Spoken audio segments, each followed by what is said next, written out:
नमस्कार, आप सभी का स्वागत है मेरे YouTube चैनल पे। आज की इस वीडियो में हम लोग पढ़ने वाले हैं इरेशनल नंबर्स के बारे में, यानी अपरिमेय संख्याओं के बारे में। तो यहाँ पे हम लोग पढ़ेंगे कि इरेशनल नंबर्स जो होते हैं वो क्या होते हैं और फिर उन्हें पहचाना कैसे जाता है। ठीक है, क्योंकि ज़्यादातर क्वेश्चन में ये दिया जाता है कि इरेशनल नंबर्स को पहचानना, और बच्चे वहाँ पे गलती कर देते हैं। तो हम लोग उसके लिए 3 रूल बताएंगे, जिसको समझ के आप किसी भी नंबर को पहचान सकते हो कि वो इरेशनल नंबर्स है या नहीं है। उसके बाद पढ़ना है कि कैसे इरेशनल नंबर्स को नंबर लाइन पे रिप्रेजेंट किया जाता है। तो चलिए शुरू करते हैं इरेशनल नंबर्स के डिफिनेशन से।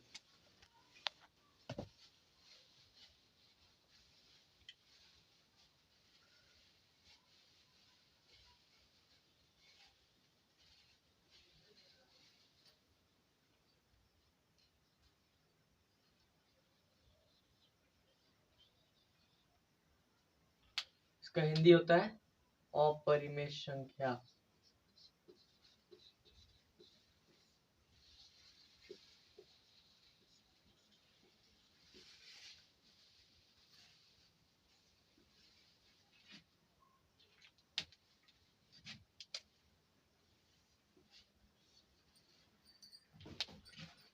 देखिए, हम लोगों ने पढ़ा था कि जो रेशनल नंबर होता है वो नंबर होता है जिसे p बाई क्यू के फॉर्म में दिखा सकते हैं।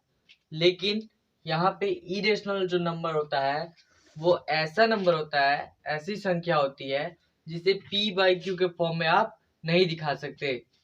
जैसे √2 है, √3 है, पाई है, 0.10, 100, 100, डैश डैश डैश ऐसे नंबर है। या फिर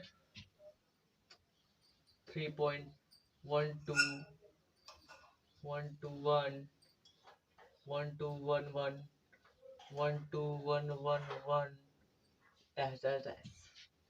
ये जो नंबर्स है इन्हें आप p बाई क्यू के फॉर्म में नहीं दिखा सकते, इसलिए ये अपरिमेय संख्या है। ठीक है, अब बात करेंगे अपरिमेय संख्याओं को पहचाना कैसे जाता है। तो अपरिमेय संख्याओं को पहचानने के लिए हम लोग 3 रूल पढ़ेंगे। 3 rules for identification of irrational numbers। ठीक है, अब पढ़ेंगे हम लोग आइडेंटिफिकेशन ऑफ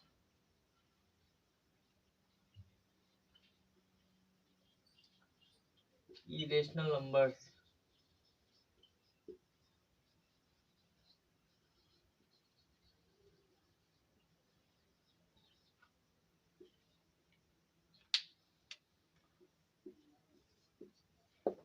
यानी अपरिमेय संख्याओं की पहचान।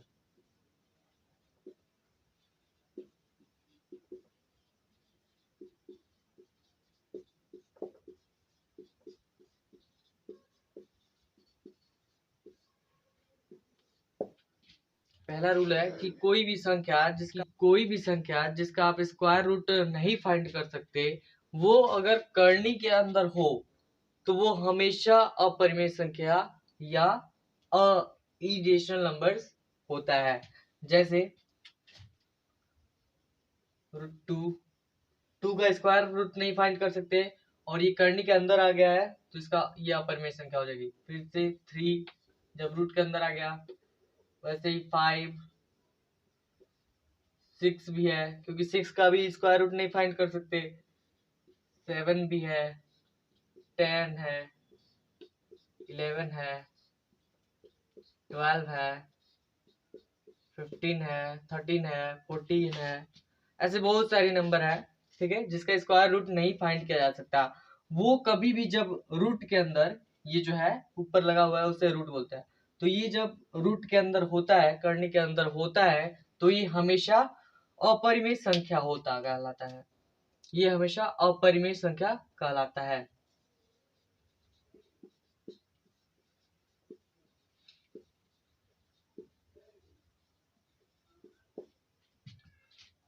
अब बात करते हैं दूसरे रूल की। दूसरा रूल ये कहता है कि कोई भी डेसिमल एक्सपेंशन यानी दशमलव प्रसार अगर नॉन टर्मिनेटिंग और नॉन रिकरिंग हो तो हमेशा अपरिमित संख्या कहलाता है। अब देखिए नॉन टर्मिनेटिंग और नॉन रिकरिंग का मतलब, जैसे ये डेसिमल एक्सपेंशन है 0.121 3 4 5 6 9 7 8 5 2 1 डैश डैश डैश, मतलब आगे तक गया है, बहुत ही आगे तक गया है।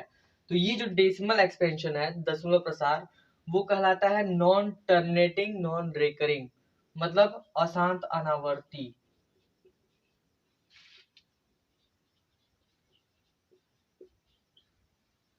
तो कोई भी दशमलव प्रसार डेसिमल एक्सपेंशन अगर नॉन टर्मिनेटिंग नॉन रिकरिंग हो, यानी अशांत और अनावर्ती हो, तो हमेशा ही अपरिमित संख्या कहलाती है। ठीक है, जैसे ये हो गया, फिर से 2.1325179 डैश डैश डैश, बहुत सारे हो सकते हैं।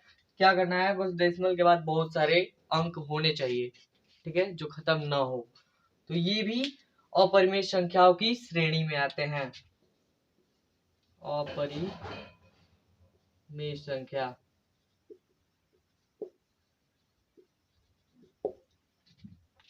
अब तीसरा रूल जान लीजिए। तीसरा रूल जो है वो बहुत ही ध्यान देने वाला है, उसमें एक ट्रिक है। क्या है वो, देखिए यहाँ पे मैं एक डेसिमल एक्सपेंशन लिख रहा हूँ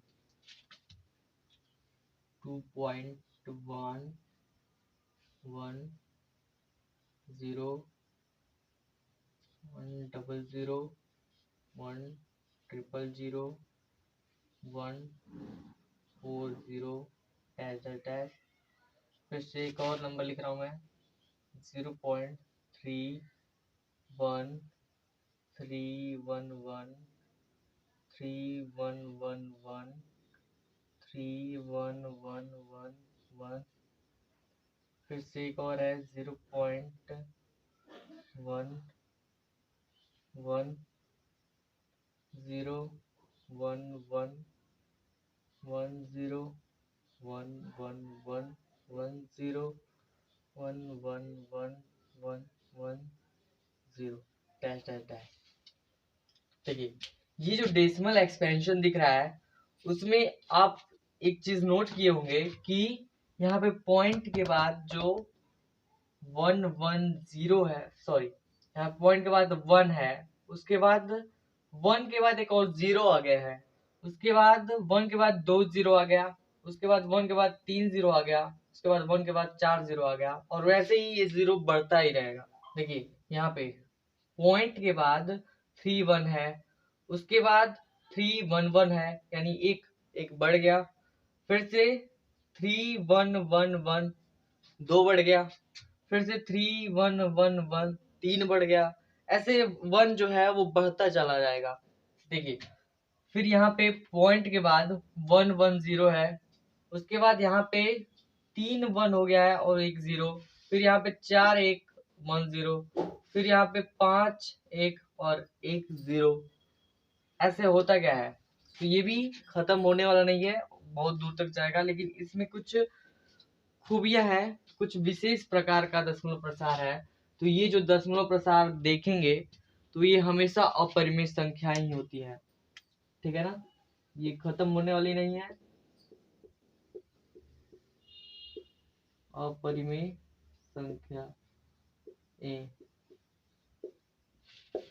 तो ये हो गए 3 प्रकार के अपरिमेय संख्या है। मतलब इनमें से कोई भी नंबर अगर दिखे, कोई भी संख्या दिखे, कोई भी दशमलव प्रसार दिखे, डेसिमल एक्सपेंशन दिखे, तो आप पूरे कॉन्फिडेंस के साथ कह सकते हैं कि ये अपरिमित संख्या है, इरेशनल नंबर्स का है। अब बात करते हैं इरेशनल नंबर्स को कैसे नंबर लाइन पे डिनोट किया जाता है या फिर प्रदर्शित किया जाता है। देखिए क्वेश्चन में कह रहा है कि √2 को रिप्रेजेंट करना है नंबर लाइन पे, यानी √2 क्या है, इरेशनल नंबर है, और इरेशनल नंबर को इस नंबर लाइन पे रिप्रेजेंट करना है। तो किसी भी इरेशनल नंबर को जब नंबर लाइन पे रिप्रेजेंट करना होता है, तो उसके पहले एक चीज रिवाइज कर लेते हैं हम लोग।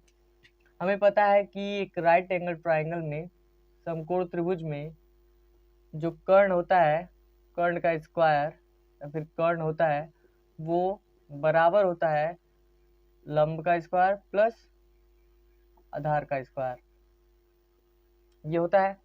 यानी अब देखिए यहाँ पे जो √2 है उसको कुछ ऐसे लिख सकते हैं हम लोग, 1 का स्क्वायर प्लस 1 का स्क्वायर। ऐसा करने से कोई फर्क नहीं पड़ेगा क्योंकि 1 का स्क्वायर और 1 का स्क्वायर 1 दोनों को जोड़ेंगे तो √2 मिल जाएगा। अब देखिए इसका मतलब ये है कि √2 को लिखना है तो लंब 1 ले ले और फिर आधार ले ले 1। यहाँ पे लंब को भी 1 सेंटीमीटर ले ले और आधार को भी 1 सेंटीमीटर ले ले तो √2 हमें मिल जाएगा। तो देखिए यहाँ पे नंबर लाइन पे आएंगे और नंबर लाइन पे क्या लेना है, पहले आधार को 1 सेंटीमीटर। तो मान लीजिए ये सेंटीमीटर स्केल पे 1-1 सेंटीमीटर का गैप है और ये इतने बीच की दूरी जो है वो 1 सेंटीमीटर है।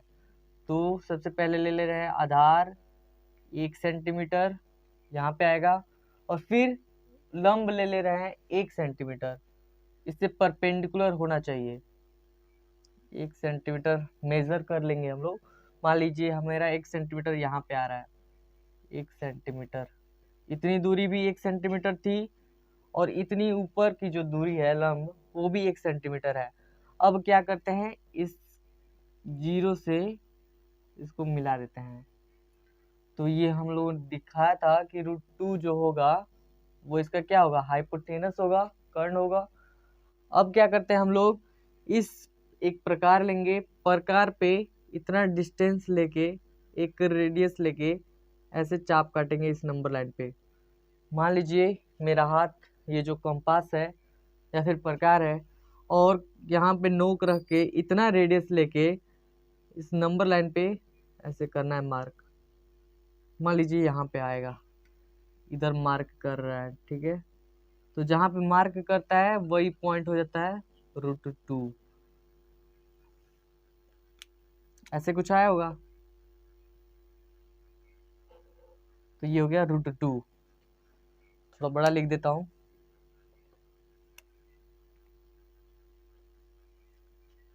देखिए वैसे ही अगर आप चाहें तो √3 को भी दिखा सकते हैं। क्या करना होगा, अब देखिए यहाँ पे ये जो है √2, अब ये बेस हो गया है और बेस पे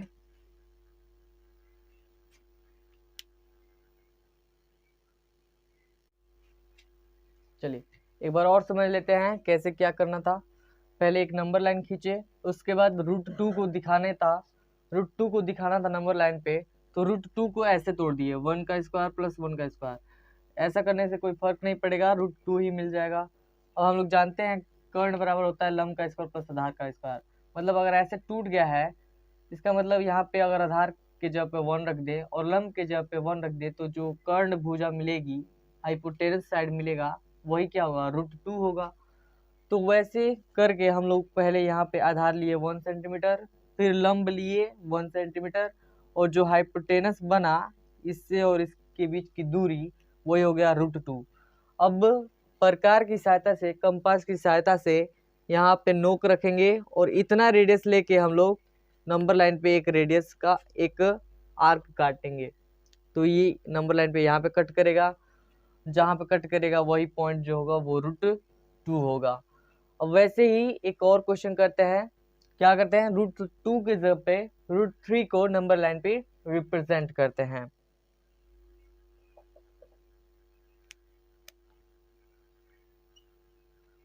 अब देखिए √2 फाइंड हो गया है तो √3 को भी फाइंड कर सकते हैं। देखिए कैसे, हम लोग जानते हैं √3 को ऐसे लिखा जा सकता है, √2 का स्क्वायर प्लस 1 का स्क्वायर। अब ये क्या हो जाएगा, √2 यहाँ पे हो जाएगा आधार, यहाँ पे आधार है, और ये हो जाएगा लंब, तो मिल जाएगा √3 हाइपोटेनस। ये होगा ऐसे, ये हो जाएगा √2 और ये हो जाएगा 1, ये हो जाएगा √3 कर्ण। तो देखिए यहाँ पे जो √2 है वो पहले राइट एंगल ट्राइंगल के लिए हाइपोटेनस था, कर्ण था, लेकिन अब ये एक साइड है जो बेस का काम करेगा। तो अब ऐसे हो गया बेस √2, और इस रूट पॉइंट पे हम लोग परपेंडिकुलर ड्रा करते हुए 1 सेंटीमीटर ऊंचा खींचेंगे एक साइड। ऐसे मान लो ये 1 सेंटीमीटर का होगा। अब क्या करेंगे, इस पॉइंट को और इस पॉइंट को मिला देंगे,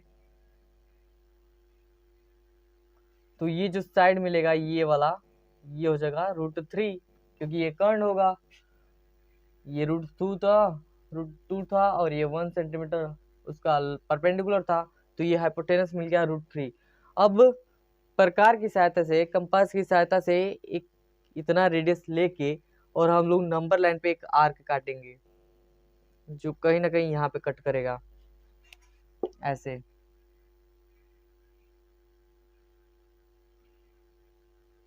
यहाँ पे कट करेगा, ये पॉइंट हो जाएगा √3, ये वाला पॉइंट √3 हो जाएगा। वैसे ही अगर आप चाहो तो √4 का भी कर सकते हो। √4 क्या होगा, ये अब √4 के लिए ये √3 बेस हो जाएगा, और फिर 1 सेंटीमीटर हाइट लेके, लंबाई लेके √4 सेंटीमीटर का एक हाइपोटेनस मिलेगा, उतना रेडियस लेके हम लोग खींच देंगे तो मिल जाएगा √4 नंबर लाइन पे।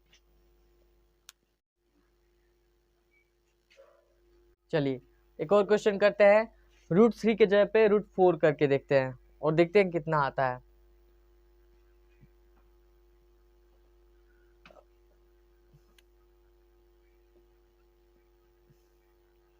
देखिए अब √4 को रिप्रेजेंट करना है तो √4 को भी हम लोग ऐसे तोड़ सकते हैं।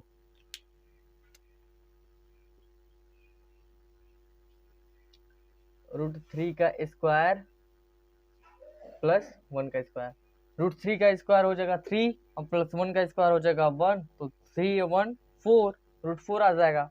यानी ऐसे तोड़ने में कोई परेशानी नहीं है। अब देखिए ऐसे तोड़ने से फायदा ये हुआ कि ये हो जाएगा आधार और ये हो जाएगा लंब, तो हमें मिल जाएगा कर्ण। तो देखिए आधार कितना खींचना है, √3 खींचना है। तो देखिए ये इस वाले ट्रायंगल के लिए ये जो √3 था वो हाइपोटेनस था, कर्ण था, लेकिन अभी ये क्या है, एक आधार है, और आधार पे हम लोग क्या खींचना है, 1 सेंटीमीटर लंबा एक साइड भुजा, ऐसे मान लो खींच दिए, जिसका जो लेंथ है वो है 1 सेंटीमीटर है। आप नाप के कर सकते हो। अब जब इस पॉइंट को इस पॉइंट से ओरिजिन पॉइंट से मिलाया जाएगा तो ये जो हाइपोटेनस आएगा, ये जो कर्ण आएगा वो कितना होगा, √4 होगा।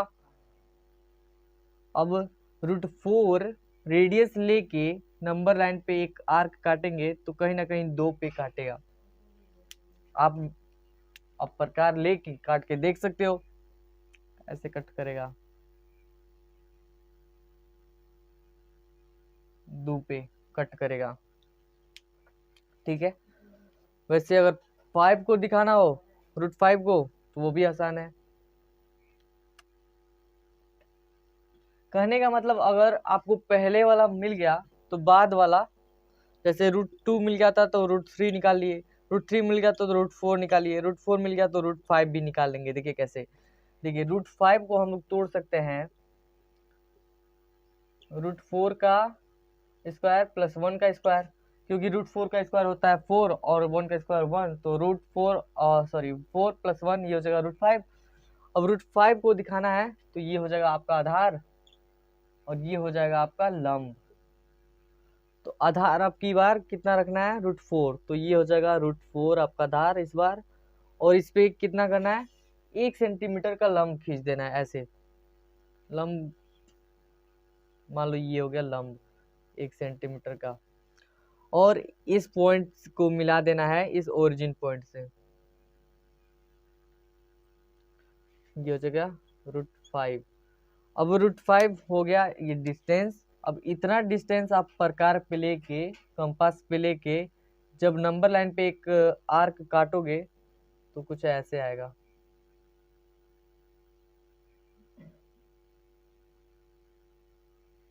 यहाँ पे आप प्रकार की सहायता से देख सकते हो, क्योंकि मेरे पास प्रकार नहीं है इसीलिए ये रफ मैंने कैलकुलेट कर दिया है।